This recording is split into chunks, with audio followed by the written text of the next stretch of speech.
سورہ آل عمران آیت نمبر 164.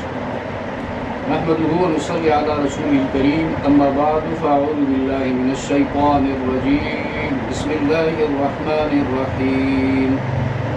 لقد من الله على المؤمنين إذ بعث فيهم رسولا من أنفسهم يتلو عليهم آياته ويزكيهم ويعلمهم الكتاب والحكمة وإن كانوا من قبل لفي ضلال مبين. لفظی ترجمہ. لقد یہاں پر لام تاکید کے لیے ہے اور جواب قسم محذوف ہے، ڈراپ ہے. قد اس کو حرف تحقیق کہتے ہیں. من اللہ، منان اللہ کے اسماء الحسنی میں سے بھی ایک اسم ہے، ایک نام ہے، بہت زیادہ احسان کرنے والا. من مصدر سے ماضی کا صیغہ ہے، واحد مذکر غائب. اللہ نے بڑا احسان کیا علی المؤمنین، اہل ایمان پر، ایمان والوں پر. اذ بعث، جب بعثا بھیجا، بعثا یا بعثو، بعثن جو ہے یہ بھی انفینیٹیو آئے گا، مصدر ماضی واحد مذکر غائب کا صیغہ ہے. بھیجا مقرر کیا، مبعوث کیا. فیہم ان میں، رسولاً اس کو بھیجا پیغمبر. رسولاً مفعول بہ کہتے ہیں گرامر کی زبان میں. ایک رسول من انفسہم، انہی میں سے، ان کی جانوں سے.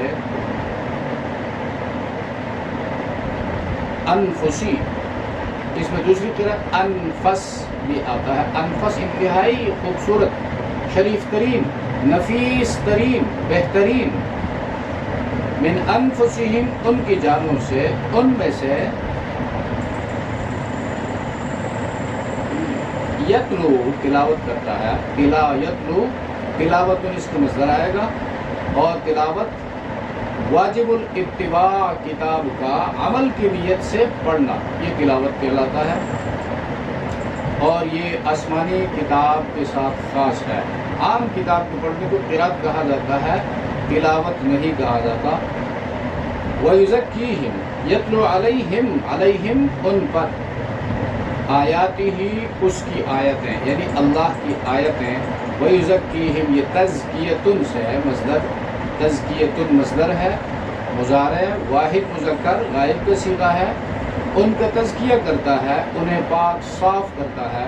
وَيُعَلِّمُهُمْ، يُعَلِّمُ، عَلَّمَ يُعَلِّمُ، تعلیم. یہ تعلیم مصدر سے مضارع کا پریزنٹ ٹینس ہے. انہیں تعلیم دیتا ہے، انہیں سکھاتا ہے. الکتاب قرآن مجید، والحکمہ اور حکمت. حکمت اشیاء کی معرفت، حکمت فہم و دانش کی باتیں، حکمت دین کا فہم. اور حکمت سے مراد سنت رسول بھی ہے.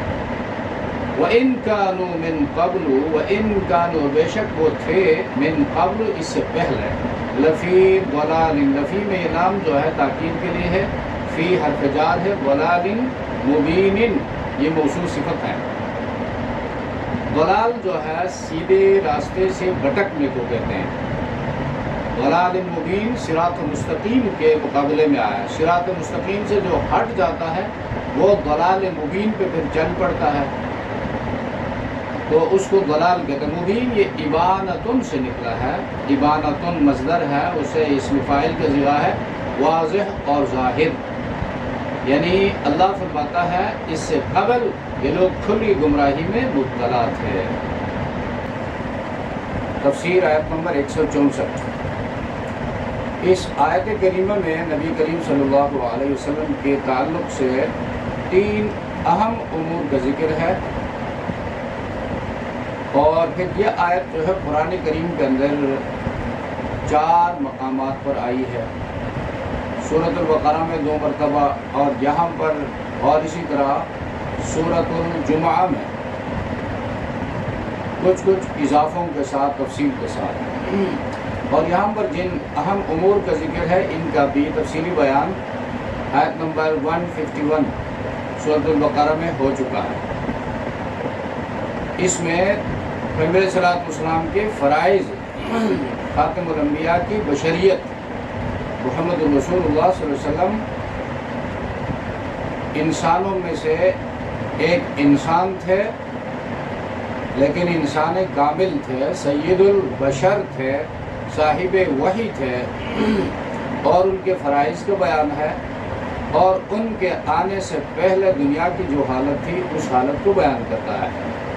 تو اس حالت کو جب مطالعہ کیا جائے، پڑھا جائے اور عقل کی آنکھوں سے اس کو دیکھا جائے تو نبوت کی ضرورت اور اہمیت کا بھی پتہ چلتا ہے کہ نبی کی تعلیمات پر چلنا انسانیت کے لیے کتنی اہم ہے، اور نبی کی تعلیمات انسانیت کے لیے دنیا و آخرت کو سنوارنے کے لیے، دنیا میں امن، محبت اور بھائی چارگی قائم کرنے کے لیے کتنی ان کی ضرورت ہے۔ تو وہ جب کمپیریٹیو اسٹڈی کیا جائے تو وہ سے پہلے کا جو حال ہے اور بعد کا جو حال ہے، پھر وہ ساری باتیں سامنے آ جاتی ہیں۔ یہاں پر تلاوت آیات، چونکہ اس آیت سے پہلے کچھ لوگوں نے اللہ کے رسول کے اوپر الزام لگانے کی ناکام کوشش کی تھی کہ چادر گم ہو گئی، اور یا اللہ کے رسول نے تقسیم کرنے میں انصاف سے کام نہیں لیا۔ تو اللہ تبارک و تعالیٰ نے اس آیت میں رسول کی عظمت کو اور ان کے اعلیٰ اخلاق کو بیان فرمایا کہ پیغمبر جو ہے وہ تو ان اعلیٰ اخلاق کی تعلیم دیتا ہے، اور تعلیم دینے سے پہلے ان اعلیٰ اخلاق سے خود وہ مزین ہے۔ اس کی طرف اس قسم کی یعنی بے بنیاد بات کی نسبت ہی انسانی عقل کے خلاف ہے، غیر معقول بات ہے۔ اور پیغمبر کے فرائض میں سے پہلا فرض آیات کی تلاوت کرنا ہے۔ یتلو علیہم، حضرت ابراہیم علیہ السلام جب کعبے کی تعمیر کر رہے تھے تو تکمیل پر وہاں پر یہ دعا فرمائی کہ اللہ ربنا وابعث فیہم رسولا منہم یتلو علیہم آیاتک، یعنی مدرسہ تعمیر ہو گیا، اسلام کا عالمی مرکز تعمیر ہو گیا، اس مرکز میں یا اللہ وہ عالمی استاذ جو ہے وہ میری اولاد میں سے بھیج تاکہ وہ وہاں آ کر تزکیہ کا کام کرے، یعنی لوگوں کو کفر، شرک، بد اخلاقی اور باطنی بیماریوں سے ان کو اپنی تعلیمات کے ذریعے پاک کرے۔ تلاوت آیات، قرآن کریم کی تلاوت سمجھ کر پڑھنا اجر و ثواب کی نیت سے اور عمل کی نیت سے۔ تلاوت کے اندر یہ سب شامل ہے، اور تلاوت صرف یہی نہیں جو ہم نے سمجھ رکھا ہے۔ بچپن میں کچھ بچوں کو پڑھاتے ہیں، وہ ایک بار قرآن غلط سلط جس طرح بھی ختم کرے تو بڑی خوشی ہوتی ہے، وہ خوشی ہونی بھی چاہیے، لیکن وہ خوشی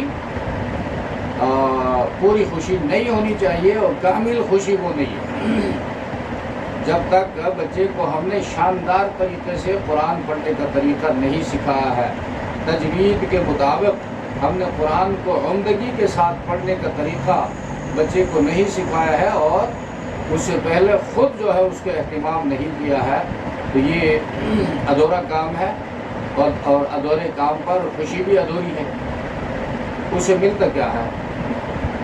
اور دوسری بات جو ہے تلاوت کے معنی کے اندر جب ہم دیکھتے ہیں پیغمبر علیہ السلام جب تلاوت کرتا ہے تو یہ نہیں کہ پیغمبر جو ہے معانی کو سمجھتا نہیں ہے اور صرف الفاظ دہراتا رہتا ہے، نہیں، پیغمبر معانی کو بھی جانتا ہے اور الفاظ کی تلاوت بھی کرتا ہے۔ اس کے بعد صحابہ کرام کو دیکھے، اس کے بعد تابعین عظام کو دیکھے، اس کے بعد جتنے بھی بڑے بڑے علماء ہیں، اور اس میں غور و فکر تدبر کی بات ہے، اور تدبر جب بندہ تلاوت کے اندر اس وقت تدبر کرے گا جب تلاوت کا معنی، مقصد اس کو آ جائے وہ سمجھے، ورنہ سوال پیدا نہیں ہوتا ہے کہ وہ تو قرآن کی تلاوت کرے اور پھر اس میں تدبر بھی کر سکے۔ اللہ مجھ سے کیا مانگتا ہے، مطالبہ ان آیات کے نزول سے کیا ہے، مقتضا ان آیات کا کیا ہے، میری تلاوت کا مقصد کیا ہونا چاہیے۔ اور پھر ایک سوال ہے، بعض لوگ کہتے ہیں تلاوت جو ہے بے سمجھے پڑھنے کا کوئی فائدہ نہیں ہے، یہ ایک بے بنیاد دلیل ہے اور نہایت خطرناک بات ہے۔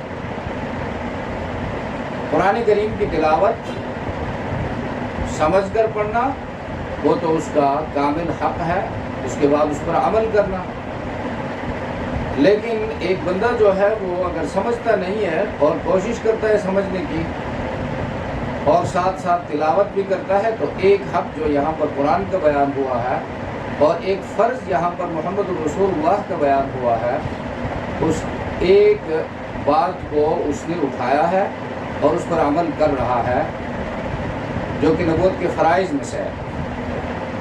اور دوسری بات یہ ہے کہ قرآن کریم کو کسی اور کتاب پر قیاس نہیں کر سکتے۔ ٹھیک ہے، کسی اور کتاب مثلاً بندہ جو ہے فزکس کی، کیمسٹری کی یا ناول کی یا کلیات اقبال یا کلیات نذیر اقبال الہ آبادی مطالعہ کرتا ہے، سمجھتا نہیں ہے تو ایسے وقت ضائع کر رہا ہے۔ لیکن قرآن اللہ کا کلام ہے، اس کو ہاتھ میں لینا، اس کو محبت کی نگاہ سے دیکھنا، اس کے ساتھ عقیدت رکھنا، اس کو زبان سے پڑھنا، یہ سب اجر و ثواب کا کام ہے۔ اجر و ثواب سے کسی نے انکار نہیں کیا ہے، اجر بہرحال لکھا جائے گا، ثواب بہرحال ثابت ہوگا تلاوت کرنے سے بھی۔ لیکن زندگی میں انقلاب لانے کے لیے صرف تلاوت کافی نہیں ہے، اور برائیوں کو چھوڑنے کے لیے صرف تلاوت کافی نہیں ہے۔ اسی لیے تو آگے جو ہے پیغمبر کے فرائض میں سے تزکیہ نفس کو بھی ذکر کیا، یزکیہم، اور علم حکمت کو بھی ذکر کیا تاکہ اس کو آگے پھیلایا جائے۔ اگر صرف تلاوت سے بات بنتی تو آگے چل کر ان کو بیان کرنے کی ضرورت نہیں تھی، اور پھر قرآن میں 4 مقامات پر ان کو بیان کیا گیا ہے۔ تو تزکیہ نفس، تزکیہ زکا یزکی تزکیتاً، یہ اصل میں اضافی چیزیں، مثلاً زمیندار کھیتی کرتا ہے تو اس میں زمین کی سطح پر چھوٹے چھوٹے پتھر ہوتے ہیں، خس و خاشاک ہوتے ہیں، پلاسٹک ہوتے ہیں، جو بیج کی راہ میں رکاوٹ ہیں، ان کے ہوتے ہوئے دانہ جو ہے وہ سرسبز نہیں ہو سکتا، ان کو ہٹاتا ہے اوپر جو ہوتے ہیں، اور پھر ہل چلاتے وقت، ٹریکٹر چلاتے وقت جو اندر سے نکل آتے ہیں ان کو بھی ہٹاتا ہے تاکہ بیج کے لیے راستہ ہموار ہو جائے۔ یہ عمل تزکیہ کہلاتا ہے۔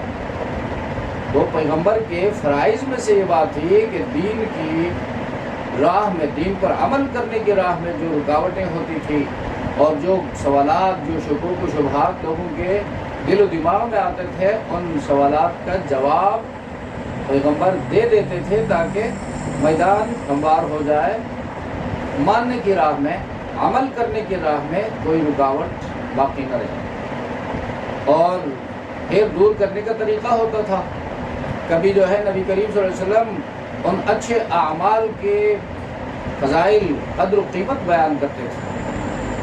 قدر و قیمت بیان کرنے سے انسان کا حوصلہ بڑھ جاتا ہے اور اس کی طرف دیان بڑھتا ہے، شوق بڑھتا ہے، بندہ اس طرف جاتا ہے۔ اور کبھی بندے کو اس کے مخالف جو ہے سمت سے ڈسکرج کیا جاتا ہے کہ یہ کام نہیں کرو گے تو پھر یوں نقصان ہوگا، یوں نقصان ہوگا، اور آگے چل کر پھر خسارے میں پڑ جاؤ گے۔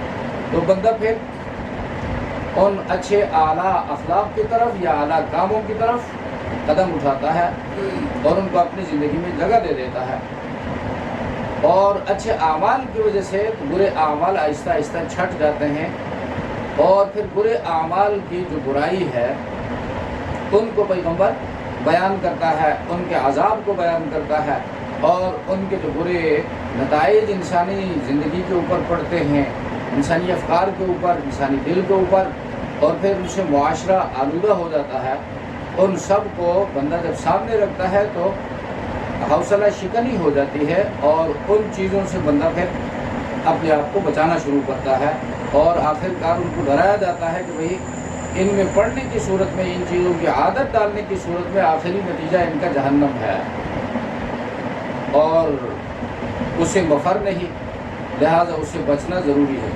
تو یہ نبی کریم صلی اللہ علیہ وسلم کے سمجھانے کے مختلف انداز جو بیان ہوئے ہیں احادیث میں، سیرت النبی کی کتابوں میں، ان میں ان کی تفصیلات موجود ہیں۔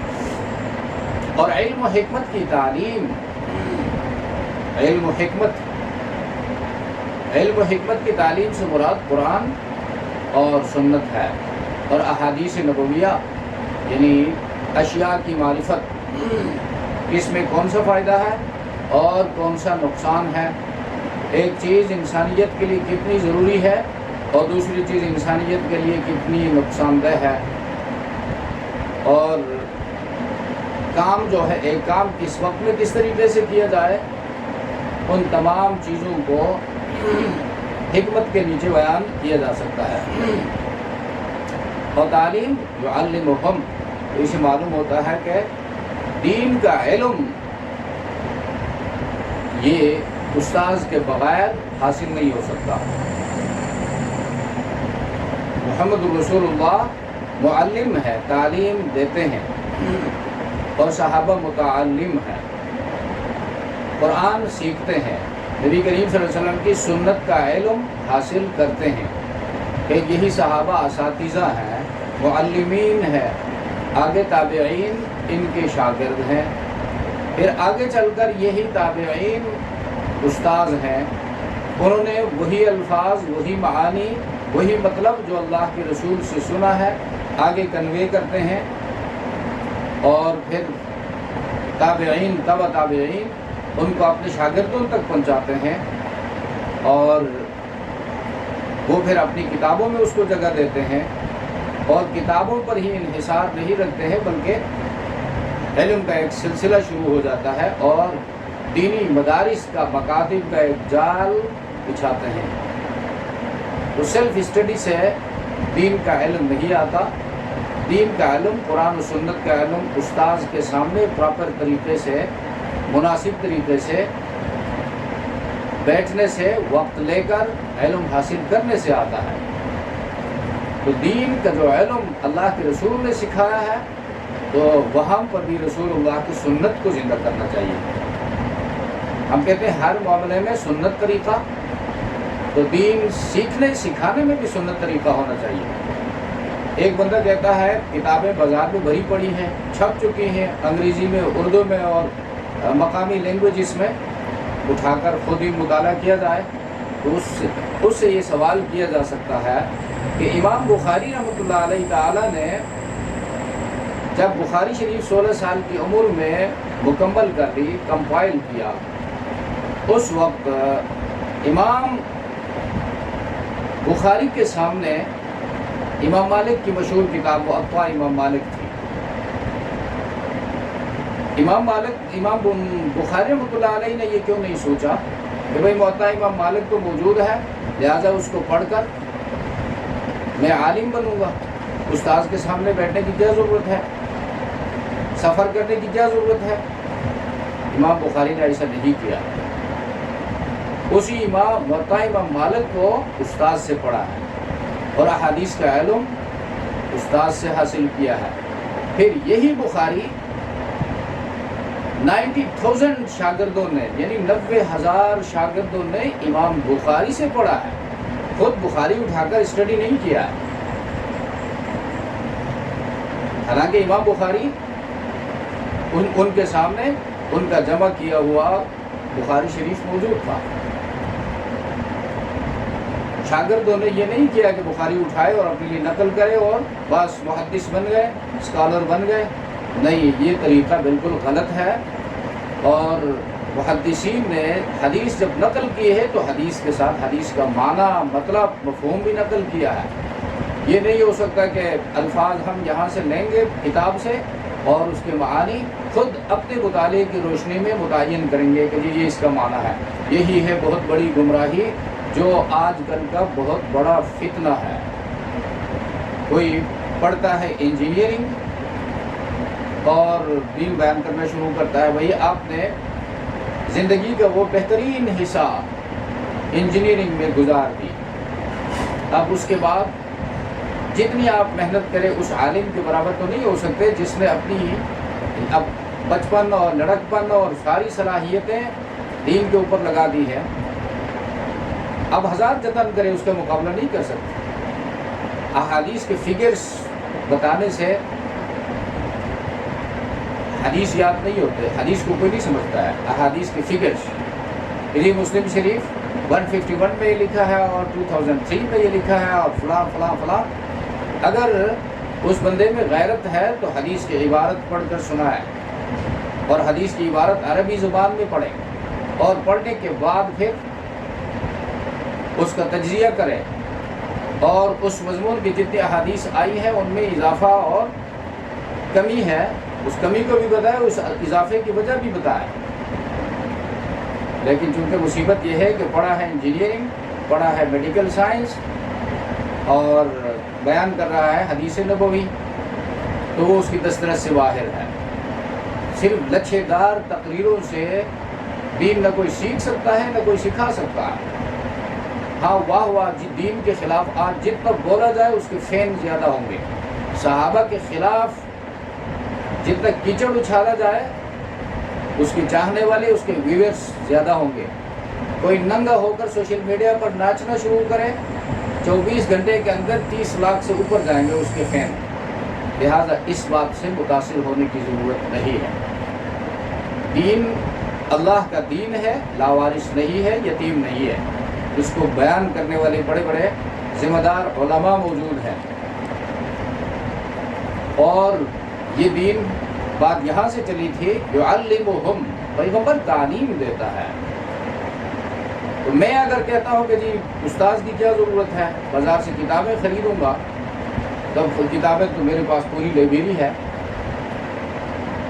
خریدی ہوئی کتابیں ہیں، لیکن ان کا فائدہ کیا ہے جب کتاب استاذ سے پڑھا نہیں ہے اور مطلب حدیث کا استاد سے سیکھا نہیں ہے، مطلب آیت کا استاد سے حاصل نہیں کیا ہے، تو ان کتابوں کا کیا حاصل؟ کتابیں تو اتنی لائبریریاں ہیں کہ ہماری 80 سال 90 سال 70 سال کی عمر ان کو پڑھنے کے لیے ناکافی ہے.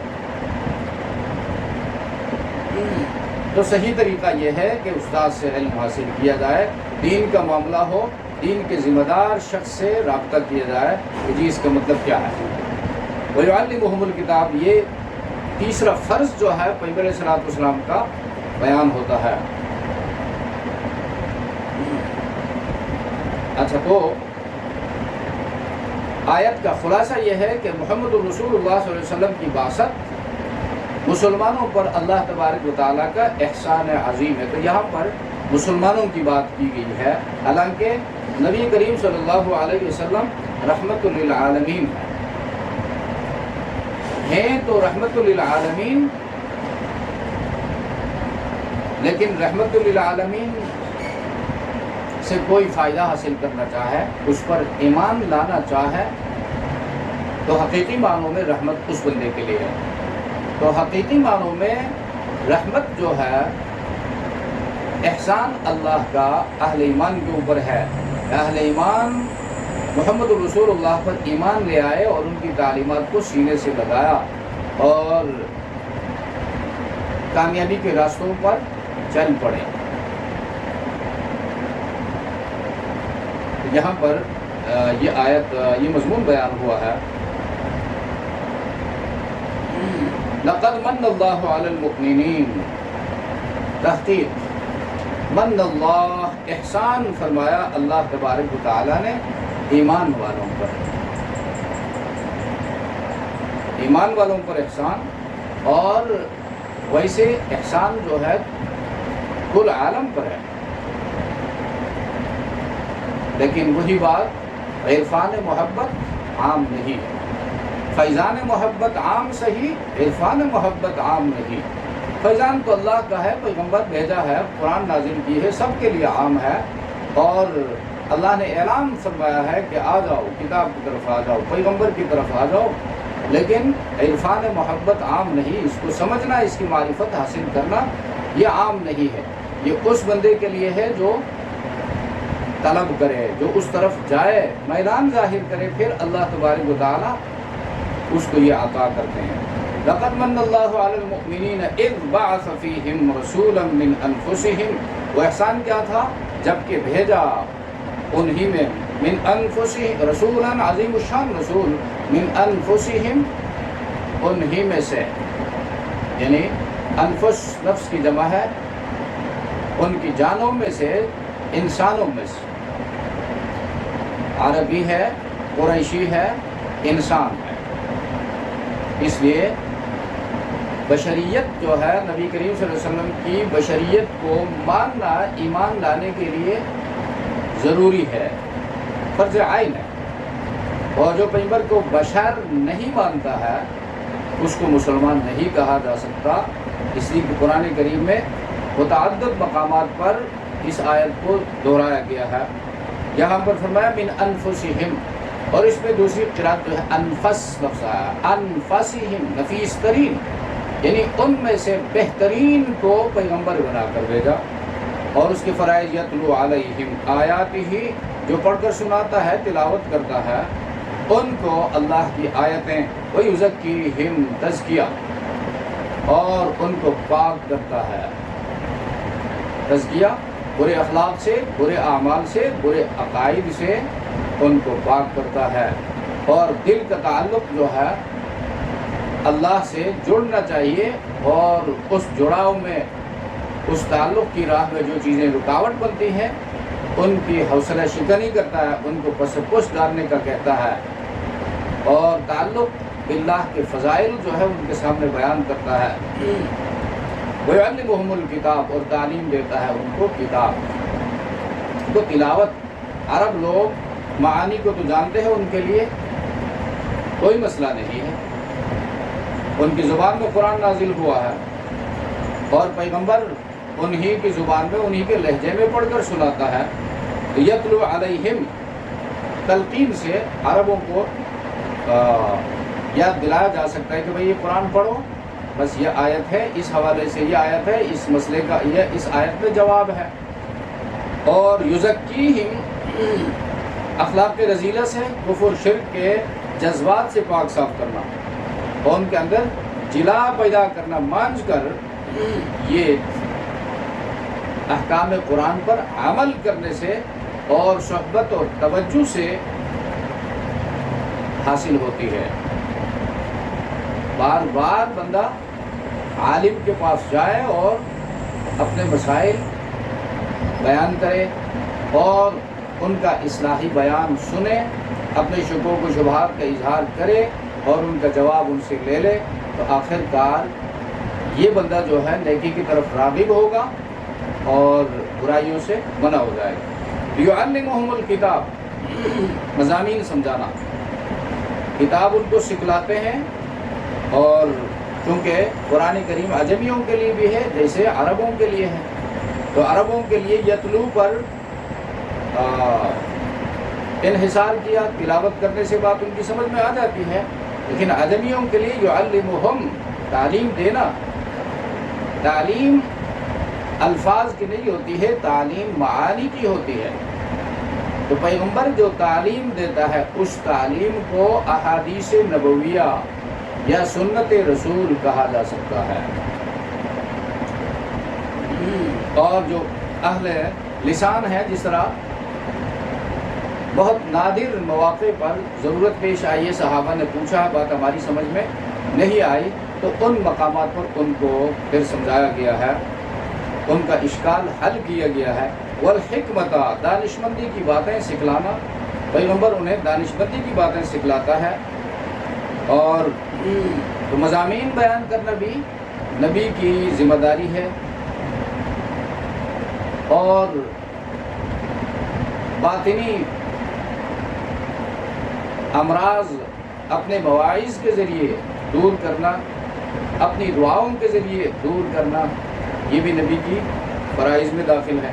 وَإِن كَانُوا مِن قَبْلُ لَفِي ضَلَالٍ مُبِينٍ، اگرچہ عرب جو تھے وہ بعثت نبوی سے پہلے کھلی گمراہی میں مبتلا تھے، یعنی کھلی گمراہی شرک، اپنے ہاتھوں سے مورتیاں ماڈلز بنا کر ان کو پوجتے تھے، کہیں ہرا درخت نظر آیا اس کے آگے جھک گئے، تو یہ بہت بڑی گمراہی تھی۔ تو خالق اور مخلوق کو ساتھ لا کر جوڑتے تھے، خالق کا حق مخلوق کو دیتے تھے، اور مخلوق کی شبیہ جو ہے اللہ میں مانتے تھے۔